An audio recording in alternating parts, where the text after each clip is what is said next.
सभी को जय जिनेंद्र। अभी तक हम भक्तामर स्तोत्र के इस क्रम में क्रमशः 19 श्लोकों का अध्ययन कर चुके हैं। आज हम 20वें श्लोक का उच्चारण एवं इसका भावार्थ देखेंगे। तो सर्वप्रथम इसका उच्चारण करते हैं।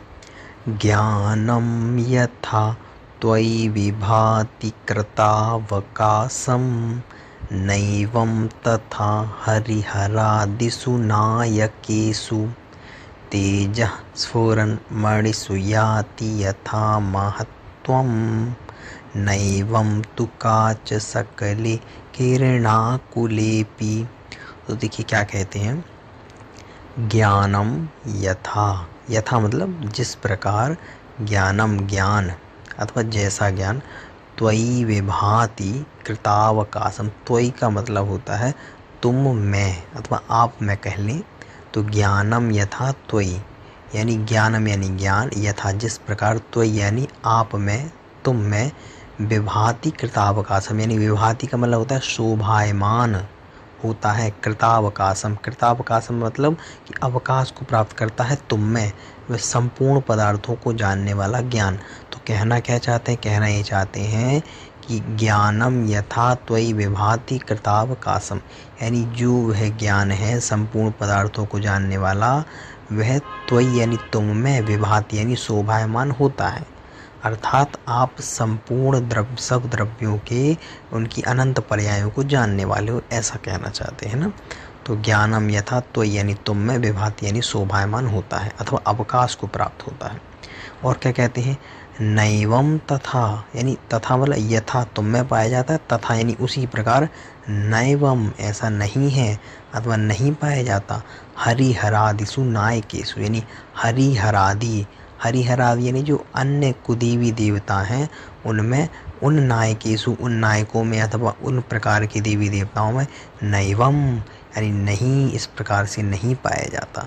तो कहना क्या चाहते हैं, कहना ही चाहते हैं कि भगवान जिस प्रकार से आपका ज्ञान अथवा आपका जो ज्ञान है जो आप में शोभायमान होता है अथवा आप में वह अवकाश को प्राप्त होता है, ऐसा वह ज्ञान अन्य देवी देवताओं में, हरिहरादिषु उन देवी देवताओं में नहीं प्राप्त होता, ना एवं ऐसा नहीं पाया जाता। आगे क्या अब उदाहरण देते हैं, जैसे तेजः स्फुरन्मणिषु याति यथा महत्त्वम।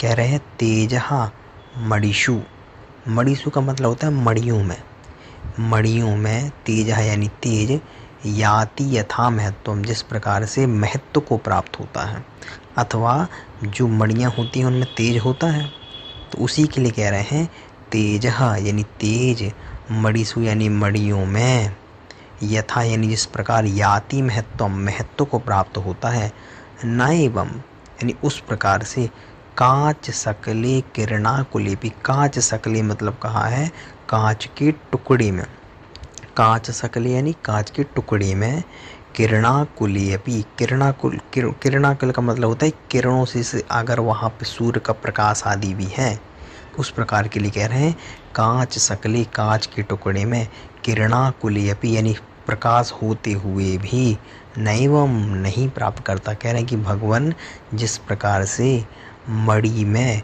उसका जो तेज है व्याप्त होता है अथवा वह मणि में शोभायमान होता है वह प्रकाश, उस प्रकार का प्रकाश अथवा तेज कांच में प्राप्त अथवा कांच के टुकड़ों में प्रकाश होते हुए भी प्राप्त नहीं होता।